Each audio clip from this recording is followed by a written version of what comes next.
ఎదుగుదల ఇది పింఛన్ వస్తుందా? ఎన్నాళ్ళైంది కాళ్ళు పోయి? పోయినసారి ఎవరికి వేసే ఓటు? జగన్ గారికి వేసే ఓటు. ఈసారి ఎవరికి వేస్తావు?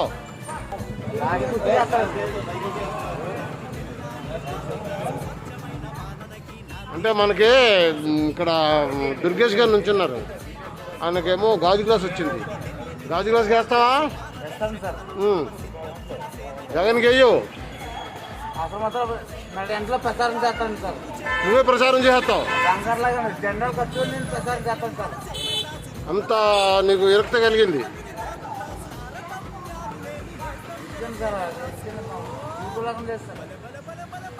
పింఛన్ వస్తలేదు.